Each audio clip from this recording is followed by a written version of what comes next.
नमस्कार। मैं कपिल एक बार फिर आपके सामने। जी हाँ साहब, बहुत हुई बकवास, अब होंगी बातें खास। तो जनाब डिप्टी महामानव ने खुलेआम चौड़े में ऐलान कर दिया कि महामानव तीन तीन दिन तक पैखाना नहीं जाते। देश की इतनी पुरानी डेमोक्रेटिक लेगेसी में शायद ही कोई प्रधानमंत्री होगा जो पार्टी की बैठक में डायस पर से उठकर फ्रेश होने के लिए भी नहीं जाता होगा। 3 दिन की कार्यकारिणी है तो 3 दिन पूरा वो मंच पर आपको सजग अवस्था में पूरी कार्यवाही में ध्यान देते हुए दिखाई पड़ा। अब डिप्टी महामानव ने शर्म लिहाज में अंग्रेजी का लफ्ज फ्रेश इस्तेमाल किया है, माने फ्रेश होना। लेकिन मुझे पता है कि ज्यादातर हिंदुस्तानी इस लफ्ज की पूरी अहमियत नहीं समझ पाएंगे, इसकी पूरी मानवीयत नहीं समझ पाएंगे। इसलिए मैंने इसका नेमुल बदल पैखाना इस्तेमाल किया है। वैसे हिंदी में लघु शंका और दीर्घ शंका होती है, और मुझे पूरा यकीन है कि डिप्टी महामानव जब महामानव की प्रतिबद्धता की बात कर रहे थे तो वो इन दोनों ही प्रक्रियाओं की बात कर रहे थे। हालांकि गांव में लोग इसे निपटना या खेत जाना भी कहते हैं, लेकिन ये भी सही है कि महामानव न तो गांव में रहते हैं और न ही खेत से उनको कोई लेना देना है। इसलिए डिप्टी महामानव ने ऐसी गंवारू टर्मिनोलॉजी का इस्तेमाल ही नहीं किया है। लेकिन पैखाना में दोनों ही प्रक्रियाओं का सही इस्तेमाल किया जाता है। ये लफ्ज मुहज्जब भी है और पब्लिक में इस्तेमाल भी किया जा सकता है। बाकी शब्द ऐसे नहीं होते जिन्हें पब्लिक के लिए इस्तेमाल किया जा सकता हो। और बाकी शब्दों को इस्तेमाल करने से पद की गरिमा गिरने का ख्याल भी, खतरा भी होता है। ओ, ऐसे शब्दों का उच्चारण करने में हमें शर्म भी आती है। जिन्हें शर्म नहीं आती वो ऐसे शब्दों का इस्तेमाल करते हैं। लेकिन डिप्टी महामानव मुहज्जब इंसान है, और महामानव के बारे में ऐसी कोई जानकारी देने के लिए वे मुहज्जब जबान का इस्तेमाल करते हैं। पर डिप्टी महामानव ने ये नहीं बताया उस खास इंटरव्यू में कि महामानव अपान वायु निस्तारण करते हैं या नहीं। भाई इस देश की जनता मुंह बाए इंतजार कर रही है कि कब पता चले कि महामानव अपान वायु निस्तारण करते हैं कि नहीं। करते हैं तो कैसी तो आवाज आती है, कैसी तो गंध होती है, कितनी देर होती है, कितना छोटा होता है। अब ये तो वही बता सकते हैं जो उस दौरान महामानव के पास बैठे हों, जो इस बात का ध्यान रख रहे हों कि महामानव फ्रेश होने जाते हैं कि नहीं, अपान वायु निस्तारण करते हैं कि नहीं। भाई जनता को कैसे पता चलेगा इस बारे में? तो ये तो बड़ी जिम्मेदारी वाला काम हो गया डिप्टी महामानव के लिए। और अब देश के नामचीन पत्रकार जो अपने स्टूडियोज में बैठे हुए हैं वो निश्चित ही उस क्षण का इंतजार कर रहे होंगे कि कब उन्हें ये जानकारी मिलेगी और कब वो महामानव द्वारा अपान वायु निस्तारण के शेड्यूल को ब्रेकिंग न्यूज की तरह अपने चैनलों पर चला सकेंगे। हो सकता है कि कोई वैज्ञानिक, कोई कोई साइंटिस्ट इस अपान वायु के पर्यावरण को होने वाले फायदों की बात करे और उनसे धरती को होने वाले लाभों के बारे में आम पब्लिक को, आम जनता को बता सके। हो सकता है कोई इसमें सोना या ऑक्सीजन या ऐसी कोई मूल्यवान गैस या धातु का पता लगा सके। देश की इतनी पुरानी डेमोक्रेटिक लेगेसी में शायद ही कोई प्रधानमंत्री होगा जो पार्टी की बैठक में डायस पर से उठकर फ्रेश होने के लिए भी नहीं जाता होगा। 3 दिन की कार्यकारिणी है तो 3 दिन पूरा वो मंच पर आपको सजग अवस्था में पूरी कार्यवाही में ध्यान देते हुए दिखाई पड़ा। पर मुझे दुख भी हुआ साहब।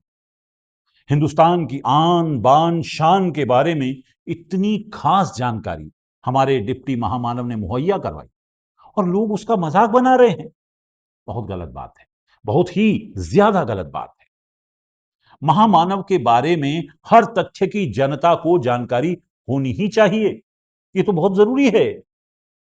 बचपन में उन्होंने मगरमच्छ पकड़ा था, चाय बेची थी, घर से भागे थे, भीख मांगी थी, इसी रास्ते में नाले की गैस से चाय बनाने वाले से बात भी की थी और उससे ये जानकारी हासिल की थी कि वो नाले की गैस से चाय कैसे बनाता है। किसी छोटे से नगर में नाले के पास कोई चाय का ठेला लेकर के खड़ा रहता था और चाय बना करके बेचता था, और वहीं पर उनके एक नाली, गंदी नाली जाती थी। अब इसके दिमाग में कोई विचार आया, उसने उस नाली में, स्वाभाविक ये गंदी नाली होती, वहां गैस भी निकलता है तो कभी दुर्गंध आती थी, उसने एक छोटी सी बर्तन को उल्टा करके उसमें छेद करके एक पाइप डाल दी, और जो गटर से गैस निकलता था वो पाइपलाइन से उसके अपने चाय के ठेले में ले लिया, और वो चाय बनाने के लिए उसी गैस का उपयोग कर करके चाय बनाता था। सिंपल सी टेक्नोलॉजी। फिर बीटेक किया, फिर एंटायर पॉलिटिकल साइंस में बीए की डिग्री हासिल की, फिर एमए की डिग्री हासिल की, फिर आम चूस कर खाया, फिर बटुआ यानी वो छोटा झूला होता है जिसमें पैसे रखे जाते हैं, वो रखा या उसको रखना छोड़ा, मुझे याद नहीं है। इस बीच डिजिटल कैमरा से आडवाणी की फोटो खींचकर उसे ईमेल से दिल्ली भी भेज दिया। शायद देश में, शायद कोई हो सकता है, मुझे मालूम नहीं, मैंने पहली बार डिजिटल कैमरा का उपयोग किया था 87-88 में शायद, और उस समय बहुत कम लोगों का ईमेल रहता था। तो मेरे यहाँ विरमगाम तहसील में आडवाणी जी की सभा थी, तो मैंने वो डिजिटल कैमरा पर उनकी फोटो ली। तब डिजिटल कैमरा इतना बड़ा आता था, मेरे पास था उस समय। मैंने फोटो निकाली और मैंने दिल्ली को ट्रांसमिट की, और दूसरे दिन कलर फोटो छपी। तो आडवाणी जी को बड़ा सरप्राइज हुआ कि दिल्ली में मेरी कलर फोटो आज की आज कैसे छपी। और इस सब के बीच में कई बार अमेरिका की सैर भी कर ली, लेकिन इस दौरान वो लगातार भीख भी मांगते रहे। अब महामानव के बारे में ये सारी जानकारियां पब्लिक डोमेन में हैं, जैसा कि होना ही चाहिए, पर ये जो खास वाली जानकारी थी, पैखाने वाली, ये जनता को नहीं पता थी, और आखिरकार वो भी पब्लिक डोमेन में आ गई। अब बची उनके अपान वायु निस्तारण की जानकारी। तो हमें पूरी उम्मीद है कि अगली बार कोई बॉलीवुड का नामचीन सुपरस्टार जब उनसे बातचीत करेगा तो बातचीत में ये भी पूछ ही लेगा। हमारे प्रधानमंत्री आम खाते हैं? और अगर खाते हैं तो क्या काट के खाते हैं या ऐसे गुठली के साथ खाते हैं? आप अपनी जेब में पर्स रखते हैं क्या? एक फकीरी है आपके स्वभाव में, ये कहां से आई? क्या आप हमेशा से ऐसे ही थे, या धीरे धीरे फकीरी आती चली गई? इसमें क्या है, पूछना ही चाहिए, बताना ही चाहिए।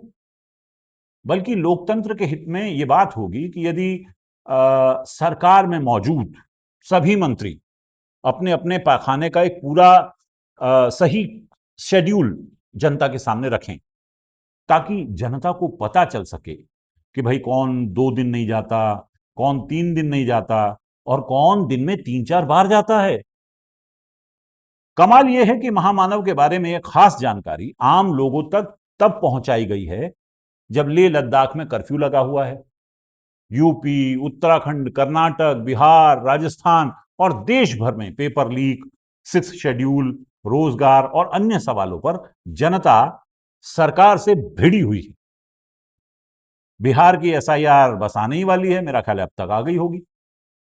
लेकिन कमाल इस बात का मानिए साहब कि महामानव और डिप्टी महामानव ने इन बेकार की बहसों पर कोई बात नहीं की, बल्कि इनसे अलग एक खास बात जनता तक पहुंचाई है, आपको बताई है। और इसलिए मेरी अपील यह है देश के सब बेकार बेरोजगार नौजवानों की ओर से, किसानों, छात्रों, महिलाओं, नौकरी के लिए आवेदन भरते लोगों की ओर से, आदिवासियों और दलितों की ओर से हमारी आपसे यह अपील है कि प्लीज प्लीज प्लीज महामानव के पाखाने का पूरा शेड्यूल आप सार्वजनिक करें, ताकि देश का लोकचंद्र अपने विकास की चरम अवस्था को प्राप्त कर सके। वाह मोदी जी, वाह वाह वाह। वैसे मुझे पूरा यकीन इस बात का भी है कि संघ में जो बात कही जाती है कटिबद्धता वाली, वो इसी संदर्भ में कही जाती होगी।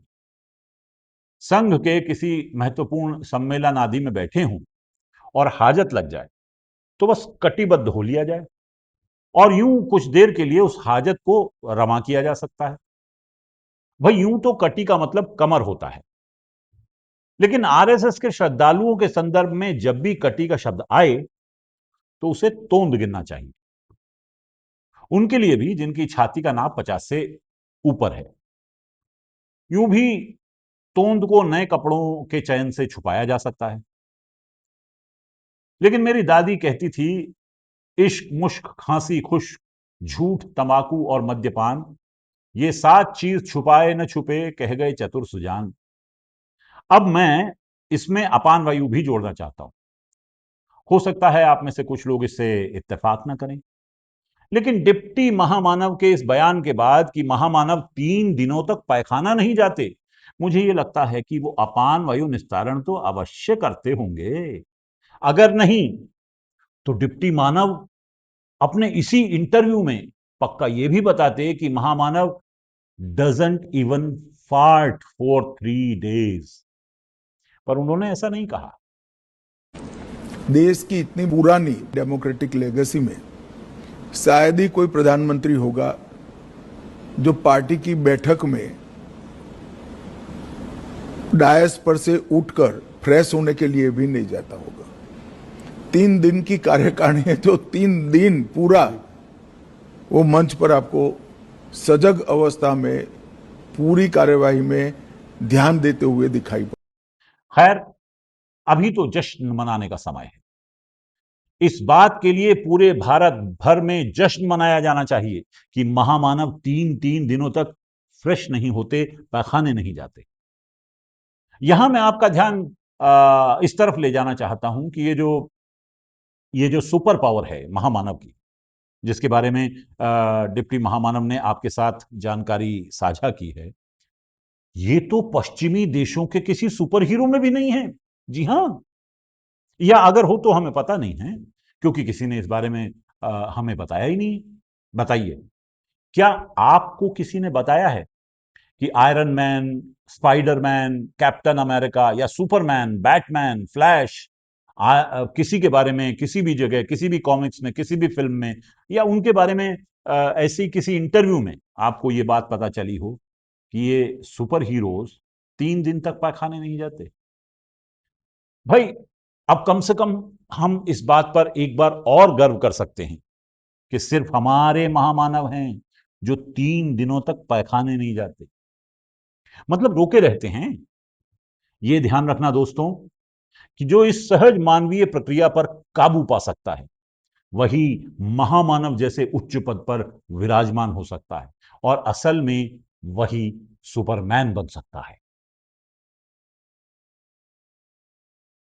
चचा अपने गालिब, उन्होंने हर मौजू पर लिखा है साहब, और कई शेर तो ऐसे ऐसे लिखे हैं कि महामानव पर बिल्कुल फिट बैठते हैं।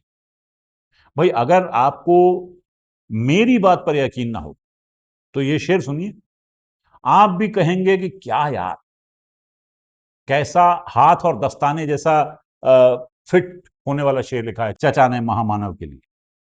कहा यूं है कि पीने भी नहीं जाते और खाने नहीं जाते, पीने भी नहीं जाते और खाने नहीं जाते, चढ़ जाती है जब सिर पे पहचाने नहीं जाते, और यूं ही तो नहीं कोई बन जाता महामानव, यूं ही तो नहीं कोई बन जाता महामानव, वो कई कई दिनों तक पैखाने नहीं जाते।